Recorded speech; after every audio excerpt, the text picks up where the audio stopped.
না আমাদের নবী মুহাম্মদ সাল্লাল্লাহু আলাইহি সাল্লাম বলেছেন। শুনুন,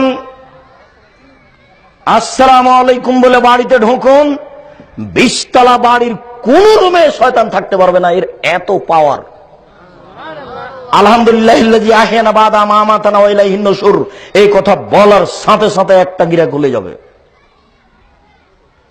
অতাওয়াদ্দা ফানহালা তুকদা, যখনই ওযু করবে তখন আরেকটা গিরা খুলে যাবে, ওযুর এত পাওয়ার। ফায়দা ফাল সাল্লাহ, যখন সালাত আদায় করবে তখন আরেকটা গিরা খুলে যাবে। ফাসবাহা, ও সকাল করবে একেবারে ফুর্তিতে, খুব সুন্দর হয়ে সকাল করেই বলবে আল্লাহুম্মা আনতা রাব্বি লা ইলাহা ইল্লা আনতা খালাকতানি ওয়া আনা আবদুকা ওয়া আলা আহদিকা ওয়া আদিকা মাসতাতাতু আউযু বিকা মিন শাররি মা সানাতু আবু লাকা বিনিয়ামাতিকা আলাইয়া ওয়া আবু বিজামবি ফাগফিরলি ফাইন্নাহু লা ইয়াগফিরু যুনুবা ইল্লা আনতা। এই দোয়া পড়ে নেবে, সন্ধ্যা পর্যন্ত সময়ে মারা গেলেও জান্নাতে যাবেই।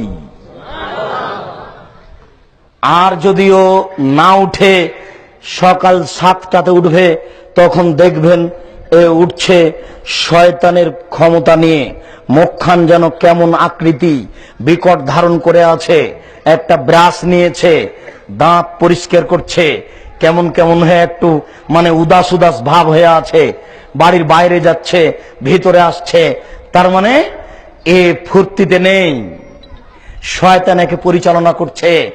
এ 8টায় নাস্তা করে 10টায় নাস্তা করে বাড়ি থেকে বের হবে, রিক্সাতে উঠে বলবে না কত টাকা, রিক্সা থেকে যখন নামবে তখন বলবে এই কত টাকা, তখন রিক্সাওয়ালা বলবে 100 টাকা, তখন হাত তুলে বলবে বেটা 50 টাকা ভাড়াতে 100 টাকা চাও।